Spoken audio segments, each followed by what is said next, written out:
저는 성탄절 주간이 되면 꼭 하는 게 있습니다.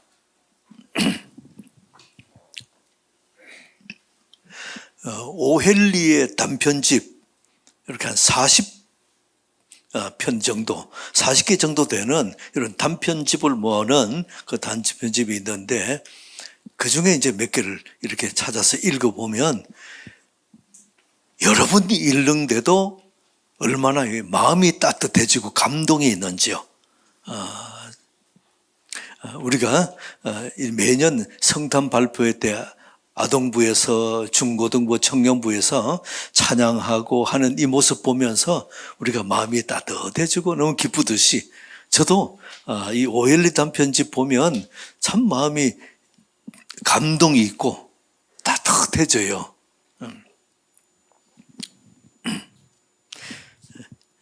그 중에 여러분들에게 여러 번 소개했습니다만은 오늘 다시 한번 소개드립니다. 그게 그런 얘기가 있습니다. 가난하지만은 서로 사랑하고 참 착한 부부가 있었어요.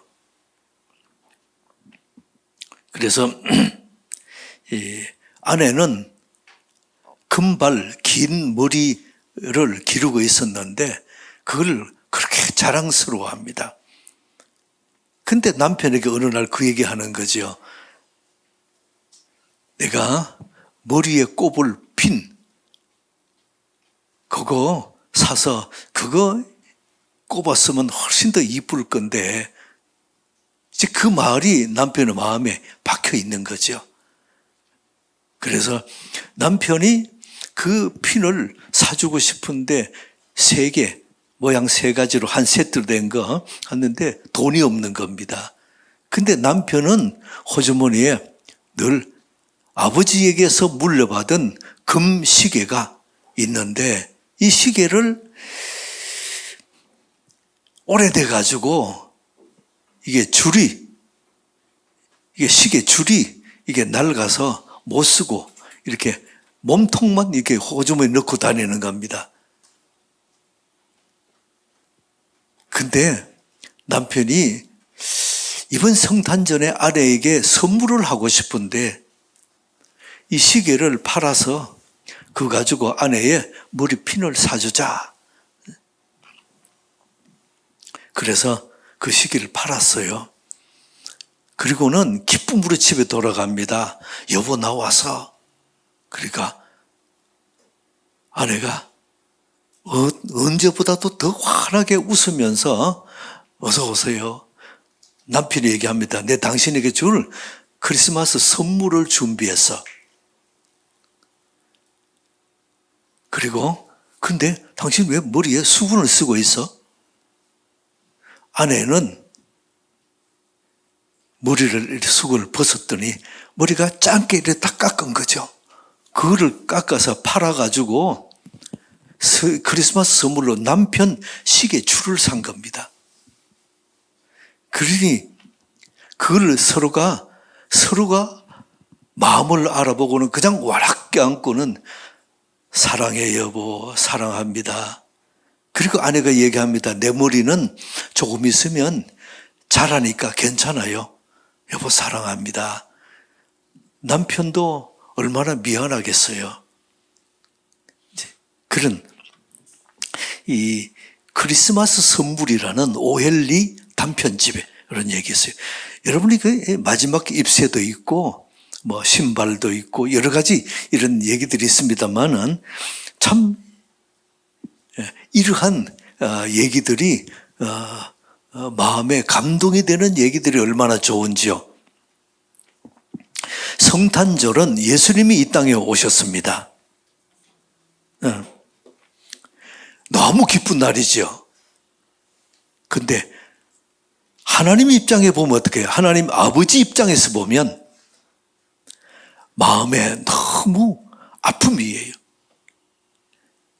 아들을 이 세상에 보내는데 십자가에 죽기까지 그 고통을 감내하고 아들을 이 세상에 보내는 아버지 마음은 어떨까요? 얼마나 힘이 들겠습니까? 2차 대전 때에 그런 통계를 봤습니다. 전시에 아들을 전쟁터에 보내는, 입대시키는 아버지의 마음이 어떻겠습니까? 그래서 전쟁터에서 아들이 전사한 숫자보다도 후방에서 아들을 위해서 기도하고 마음 졸인 부모님이, 심장병으로 죽은 부모님 숫자가 더 많대요. 이게 부모의 마음이에요.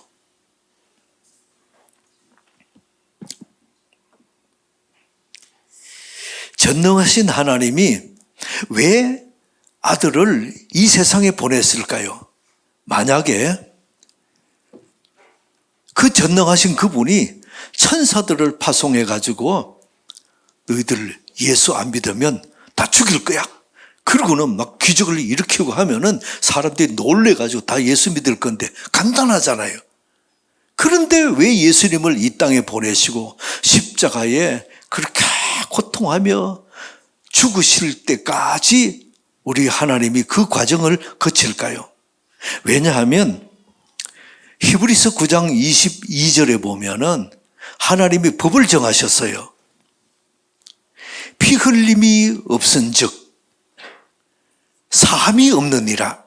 그러면 예수님이 이 땅에 오신 목적은 무엇입니까? 우리의 죄 사하기 위해서 오셨는데, 피 흘리면 그 피로 죄 사하지 않으면은 죄 사해지지 않는다는 겁니다. 짐승의 피, 양의 피, 그게 아니고 보혈, 예수님의 깨끗한 그 피로 죄 사함을 받아야 우리 죄가 사해진다는 겁니다. 예수님이 이 땅에 오셨습니다. 예수님이 이 땅에 오셨는데 그 목적이 성경에는 뭐라고 말씀합니까? 자, 마태복음 1장 21절 볼까요? 자, 시작. 아들을 낳으리니 이는 그가 자기 백성을 그의 죄에서. 자, 예수란 이름이 뭐하고 연결됩니까? 구원. 예수님은 이 땅에 우리를 구원하시기 위해서, 죄에서 구원하시기 위해서 이 땅에 오셨다고 말씀합니다. 그래서 성탄절의 중요한 의미는 아기 예수에게 초점 맞추는 데 아니에요. 성탄절에 산타 할아버지가 나타나고 슬매 끌고 그게 목적이 아니에요. 성탄절에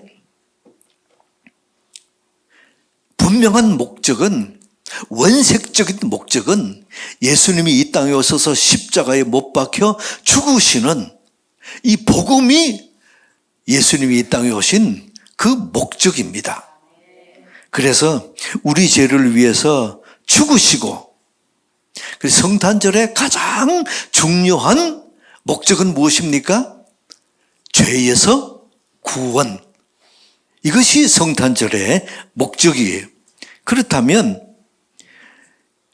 성탄절에 기념하기 위해서 선물도 하고 뭐 이거 합니다만은 진정한 중요한 의미는 예수님의 보혈입니다. 십자가 보혈입니다. 그래서 하나님이 우리를 이 땅에, 예수님을 이 땅에 보내셔서 우리 죄를 사하시려고 보내셨는데, 그렇다면 하나님이 무슨 일을 하실 때는 그 일에 대한 목적이 있어요. 예수님이 이 땅에 오신 목적 두 가지입니다. 구원과 회복이에요. 여러분 예수 믿습니까? 구원 받았습니까? 그러면 구원받았으면 구원받은 거기서 그칠 것이 아니고 그 다음 단계 회복으로 우리 하나님의 반드시 세워 나가실 줄 믿습니다.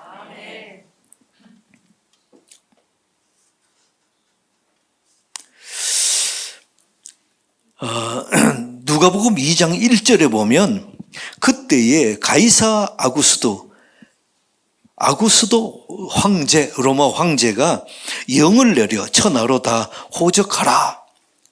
누구 영이라고? 거역할 사람이 없거든요. 다 자기 고향으로 가서 호적을 하는, 그렇게 천하의 영을 내렸습니다. 모세가 아니고 요셉, 죄송합니다. 요셉과 마리아도, 지금 마리아가 만삭이에요. 근데 왜 하필 이때 만삭이 돼서 이 걸음도 잘 못 걷는데 이때에 호적하라 하느냐? 지금 요셉과 마리아가 이 나사렛에 삽니다. 거기서 나귀를 타고 저 남쪽 베들레헴, 고향이 베들레헴이에요. 그리고 베들레헴까지 가서 호적을 해야 되거든요. 근데 황제의 명령이 왜 이때 내렸을까요? 만약에 여러분이 황제의 명령에 호적하라는 명령이 조금만 일찍 명을 했으면 어떻게 될까요? 베들레헴에 가서 호적하고 돌아와서 살고 있는 나사렛에 와서 예수를 낳았을 겁니다. 만약에 조금 늦게 명을 내렸으면 그 다음 어떻게 할까요? 그러면 만삭이 돼서 가다가 길거리 베들레헴까지 못 가고 길가에서 아기를 낳았을 거예요. 그럼 어떤 일이 있습니까? 자, 미가서 한번 볼까요? 미가서 보면 같이 읽어볼까요? 시작. 베들레헴 에브라다야, 너는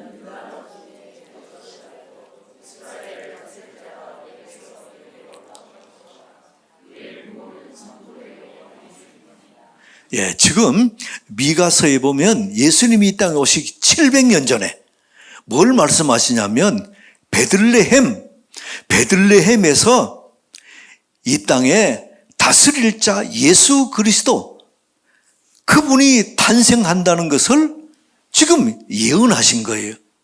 그러면 성경에 나오는 모든 사건은 어때요? 성경에 예언하신 선지자의 예언이 그대로 성취되는 겁니다. 그 말씀이 그대로 성취되려 그러면 어때요? 만삭이 된 마리아가 요셉과 함께 급하게 베들레헴까지 가서 그곳에서 아기를 놓으려고 도착했는데 보니까 방이 없어요. 여관에 방이 없어요. 얼마나 지금 힘이 들겠습니까? 아기는 곧 나오는데 배가 아파 그러는데 방이 없어요. 그래서 요셉은 급하게 빈 방이 있어요. 더 없다는 거죠. 할 수 없이 이렇게 다급한 사정을 알고 한 집에서 저 마구간이라도 사용하십시오. 그래서 예수님이 마구간에서 말구유, 말밥통, 거기서 태어나서 거기다 눕혀놓은 거죠. 그러면 어때요?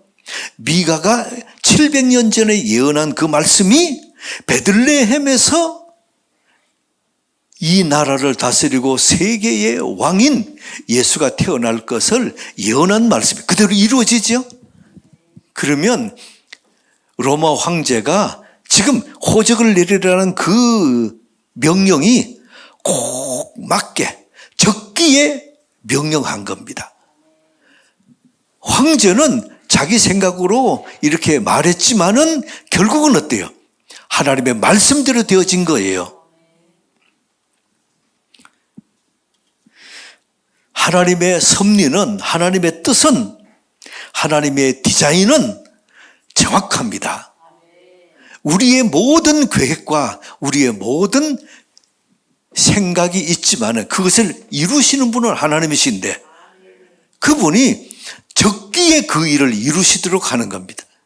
여러분들이 대한민국의 많고 많은 교회 중에 예일교회에 다니시고 예일교회에 오셨는데 예일교회에 다니신 하나님의 뜻이 있는 겁니다. 그거를 찾으시기 바랍니다.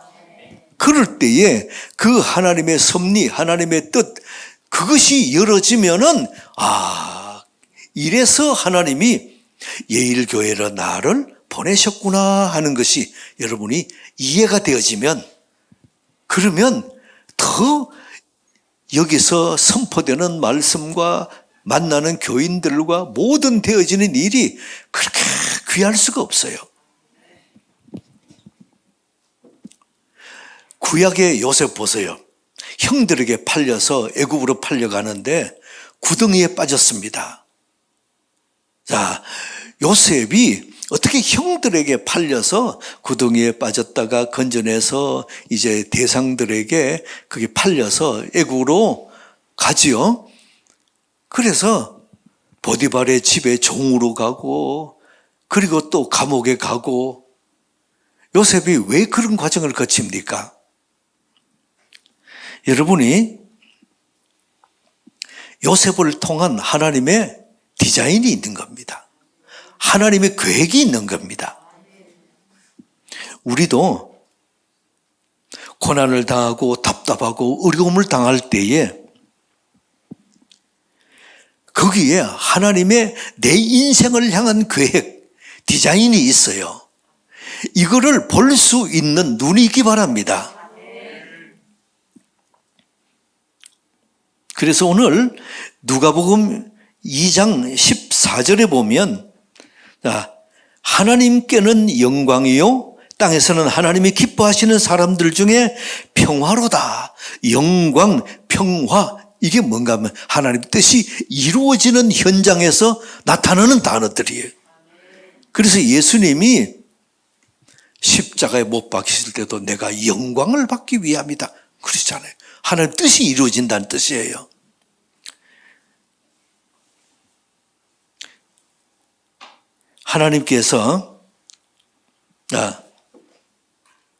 하나님께는 영광, 사람들에게는 평화. 이 하나님께서 하시는 영광은 누구를 통해서 나타날까요? 예수님. 저를 따릅시다. 하나님은 답을 갖고 계십니다. 그 답이 예수를 통해 나타나는 겁니다. 여러분이 만약에 하나님의 답이 예수님인 것이 보이면 여러분의 영의 눈이 열어져요. 하나님의 답이 예수님인 것이 보이면 하나님의 뜻이 보입니다. 우리 인생의 답이 보이는 겁니다. 그래서 지금은 내 인생에 되어지는 일이 어려움도 있고 막힘도 있고 넘어지고 좌절도 있고, 왜 내게 이런 일이 있느냐? 모르겠어요. 뜻을 모르겠어요. 그러나 하나님은 지금 내 인생을 계획하고 계시고 그 뜻을 이루어 가고 계십니다. 그 과정에 예수님을 통해서 이루시는데 하나님께는 영광, 우리들은 어때요? 평화. 이 단어가 나타나는 것이 어때요? 예수님을 통해서. 자, 좀 더 봅시다. 하나님의 디자인은 결국 구원과 회복, 살리심입니다. 하나님은 반드시 우리를 살리시는 것이 목적이에요.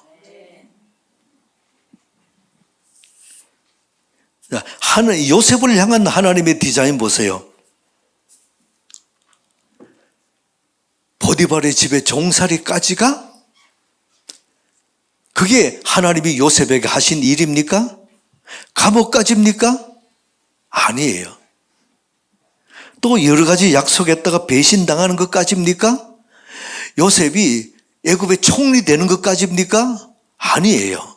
하나님은 요셉을 통해서 하나님의 디자인은 무엇입니까? 이스라엘 백성들이 대민족으로 성장해서 200만이라는 그 민족으로 성장해서 출애굽해서 가나안까지 들어가는 것이, 이게 요셉을 형들로 말미암아 구덩이에 빠지고 종으로 가고, 이게 감옥 가고 했던 그 뒤에는 어때요? 그것이 결국은 어디로 갑니까? 결국은 이스라엘의 해방이에요. 이스라엘 대민족의 해방까지 이렇게 그걸 하나님은 저 멀리를 보고 지금부터 요셉을 구덩이에 빠뜨리는 겁니다. 아직 몰라요. 내가 이 구덩이에 빠져서 어떻게 이럴 수가, 감옥 가서 이럴 수가. 그런데 그 뒤에 가보면 어때요? 하나님이 이래서 내 인생에 이런 고난을 겪었고 아픔을 겪어서 이 일을 이루시고구나. 이게 뭔가 하나님의 뜻이 여러분이 보이는 은혜 있기 바랍니다. 그러면 지금 현재 내가 어려움 당하고 고통 당하고 하더라도 내 인생에 이것이 여기가 끝이 아니다. 다윗 보세요. 다윗을 향한 하나님의 디자인은 무엇입니까? 사울 왕에게 쫓겨서 광야에 이 골짜기 저 골짜기 이 동굴 이렇게 피해 다니는 것이 다윗의 고난의 목적입니까? 하나님이 왜 그러셨을까요? 왜냐하면 다윗을 향한 하나님의 디자인은 이스라엘을 왕으로 세우셔서 이스라엘 백성들을 하나님의 나라 건설로 사용하는 겁니다. 구원과 회복입니다. 다윗을 통한 구원과 회복이에요. 모세 보세요. 모세를 향한 하나님의 디자인은 무엇입니까? 모세가 광야로 쫓겨가서 40년 동안 양치기 하고 앉아서 하나님 어떻게 내 인생에 이렇게 됩니까? 그 하나님 내가 원망하고 불평하고 앉아있을 때 거기까지가 모세의 인생입니까? 아니에요. 모세를 일으켜서서 다시 내 백성을 구원해내라. 그리고 애굽에 가서 구원해내고 출애굽해서 광야 40년을 가서 가나안 땅으로 이끌어가는 이스라엘의 지도자로 만들기 위해서 지금 뭘 합니까?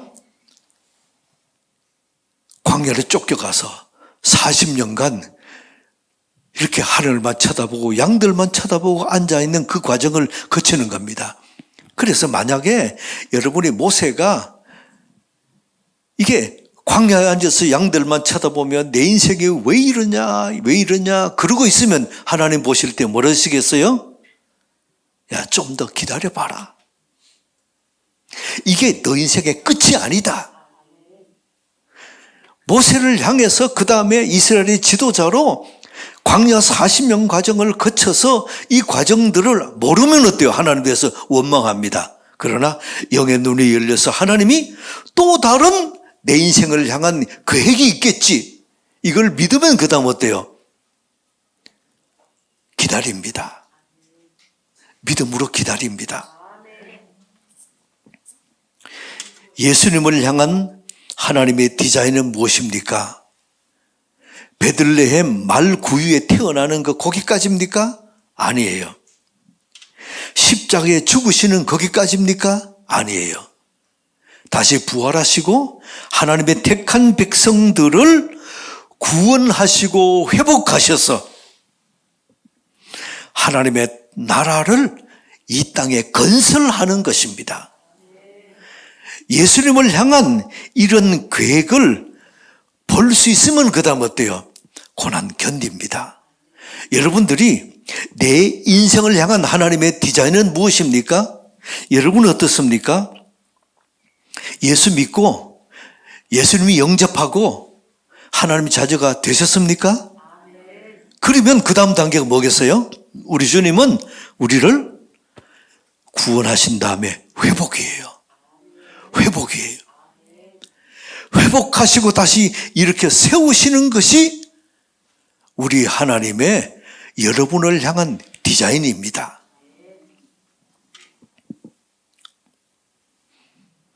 만약에 내 인생이 요셉처럼 구덩이에 빠지고 실패하고 좌절하고 부도나고 실직하고 거기까지가 내 인생의 끝이 아니라는 겁니다. 내 인생은 그 다음에 어때요? 구원과 회복이 그 앞에 기다린다는 겁니다. 믿음으로 보는 은혜 있기를 바랍니다. 그래서 하나님께서 우리에게 계획하신 아주 멋진 디자인이 있어요. 자, 저를 따라 봅시다. 중간 결산하지 말자. 지금 여기가 여러분의 끝이 아니에요. 내 인생의 지금 고난과 어려움이 끝이 아니에요. 하나님은 그 다음 단계를 우리 주님은 준비하고 계십니다. 한 번 더 저를 따라봅시다. 나를 통한 하나님의 계획은 구원과 회복이다. 이 사실을 믿습니까? 예레미야 29장 봅시다. 11절. 자, 시작. 여호와의 말씀이니라. 너를 향한 나의 생각을 내가 안 하니 평안이요 재앙이 아니라 너에게 미래와 희망을. 자, 하나님께서 우리를 향한 마음이 어떻다는 겁니까? 재앙이 아니고 평안이라는 겁니다. 우리에게 미래의 희망을 주는 것이 우리 하나님의 마음이라는 겁니다. 이 사실을 안다면 여러분들이 내가 지금 당하고 있는 어려움이 있고 문제가 있고 답답한 일이 있지만은 저를 한 번 더 따라 봅시다. 이 일에는 하나님의 디자인이 있다. 영의 눈을 열어 주옵소서. 보게 해 주옵소서. 보게 해 주옵소서. 한 번 더 시작. 보게 해 주옵소서. 아멘. 여러분이 이 사실을 믿는다면 내가 지금 당하는 어려움과 문제가 답답함이 있어도 그 다음을 봅니다. 그 다음 단계를 봐요. 우리 하나님은 날 구원하셔서 그 다음에 회복. 여기까지가 우리 하나님 날 이끌어 가시는데 우리는 가는 중에 자꾸 불평을 해요. 내게 왜 이런 어려움이 있고 내 이런 문제가 있고. 아니, 끝이 아니잖아요. 중간 결산을 하지 마세요. 하나님은 그 다음을 준비하고 계십니다. 이 은혜가 있기 바랍니다. 그리고 그 은혜를 경험한 다음에 그 결과는 어때요? 꼭 예수님을 통해서 내게 이 은혜 주십니다. 그래서 그 예수님을 만나고 교제하고 그분과 이렇게 참으로 큐티하면서 말씀을 통해 예수님과 늘 교제하는 게 얼마나 소중한지. 분명한 것은 우리 하나님은 저와 여러분을 통해서 준비한 구원과 회복의 그 멋진 디자인이 있습니다. 믿음으로 보시기 바랍니다. 예수님을 통해서 우리 인생에 주시는 멋진 디자인이 있습니다. 이 사실을 내가 지금 눈에 안 보여요. 그러나 믿음으로 선포하세요. 여러분들이 자, 눈을 감아보세요. 여러분들 내 눈앞에 있는 답답한 문제, 내 앞에 어려운 문제 한 가지만 생각하세요.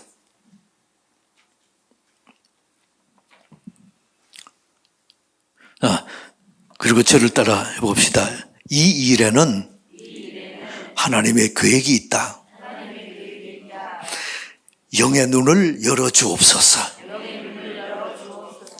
보게 해 주옵소서. 보게 해 주옵소서. 보게 해 주옵소서. 하나님 아버지, 내 인생에 대한 우리 하나님의 계획과 멋진 디자인이 있음을 믿습니다. 좌절을 뛰어넘게 하옵소서. 고난을 뛰어넘게 하옵소서. 염려를 뛰어넘게 하옵소서. 나를 사랑하시는 하나님, 나를 향한 하나님의 디자인을 보게 하여 주옵소서. 믿음으로 보게 하여 주옵소서. 예수 그리스도 이름으로 기도드리옵나이다. 아멘.